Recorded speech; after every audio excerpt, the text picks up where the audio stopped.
How deep the Father's love for us, how vast beyond all measure, that He should give His only Son to make a wretch His treasure.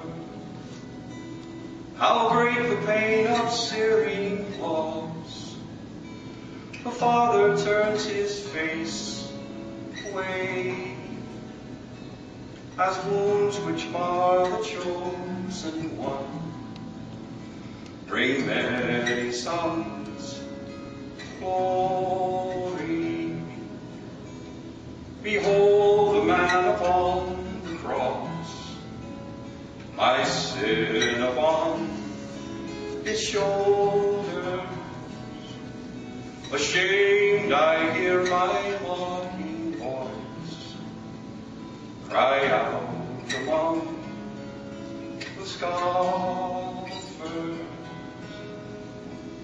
It was my sin that held Him there until it was accomplished. His dying breath has brought me life. I know that it is finished.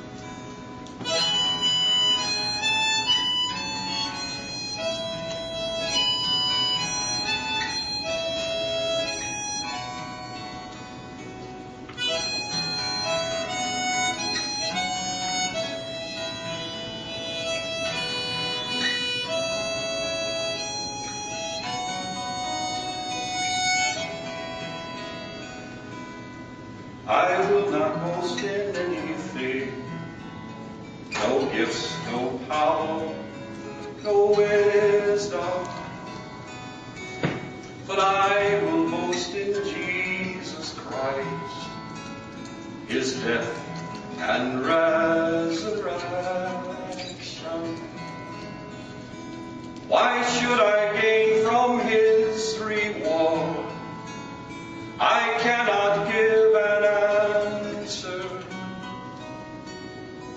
but this I know with all my heart: His wounds have paid my ransom.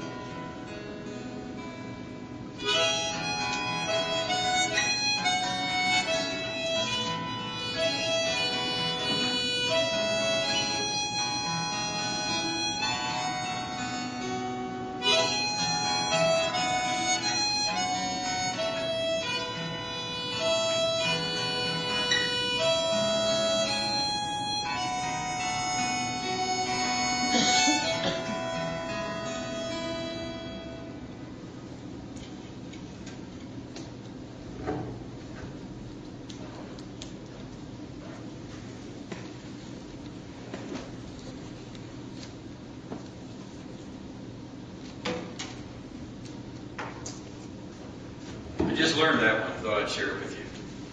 It's an old hymn. All right.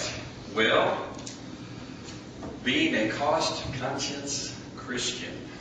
Wow. This day and time, we have need to be conscious of cost, don't we? Prices paid. You ever thought what you would do if money was not an issue? I mean, I know most of you are independently wealthy. I know that. But I thought about it. I think if money were not an issue at all, that I would still continue to preach the gospel. I'm really convinced that if I had $1 million in the bank, that'd still be what I would do. Now, granted, I wouldn't mind a little shack on the coast, on the beach. Just a couple of bedrooms, nice little porch out back, look out over the ocean. Maybe a little fishing boat I can fish the back bays in. Jerk the top water plug around, that'd be nice. Maybe a small house. I'm talking small now, in the hills, in the mountains. It'd be nice to spend the spring and the early fall, maybe part of the summer down on the coast and go to the mountains, in the fall, see the trees change. That'd be nice. I mean, I wouldn't mind. It wouldn't have to be big, fancy, sprawling places, but it'd be nice to have a couple of places like that with a little fishing boat, nice vehicle, traveling around, go from church to church, maybe a small motorhome. Sherry doesn't like the idea of a motorhome. I don't know why. I do. Maybe a small motorhome, But you can have a garden with a home if you've got a home. We're going to have a discussion. Y'all don't mind us. But traveling around a little bit, and visit, would be nice. But I still, I don't know that the Lord will ever bless us with that necessarily. Whether He does or whether He doesn't, I'm going to continue to try to be faithful, the purpose to be faithful and preach the gospel, to be a student, a Berean. One of the things I like about Advent Christians is that they're Bereans, right?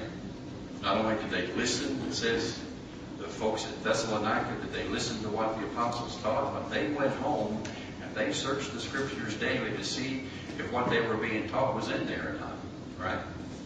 I want to be a Berean. That's where that word comes from, Berean. The ones at Thessalonica, they searched the scriptures. I think it's important that we embrace the scriptures as our foundation, our love letter from God, if you will. Instruction, made quickened, made alive by the Spirit of God to our hearts. We're talking about that this morning in our Faith Journeys class. It takes the Spirit of God to quicken the reality, the truth of the scriptures to your heart, doesn't it? Illuminated by the Spirit of the Lord. But the fact is, we're going to talk about this. Hence the title of the sermon this morning, A Cost-Conscious Christian. We have a spiritual inheritance. Wow. It is. The benefits are out of this world. Amen? I mean, we of all people have an inheritance. Now, last Sunday, this began first in the series through messages through 1st and 2nd Peter. I've never preached sermons through these two letters before. I've hit them a time or two at different times, but I'm preaching through the first epistle of Peter, and then we'll proceed.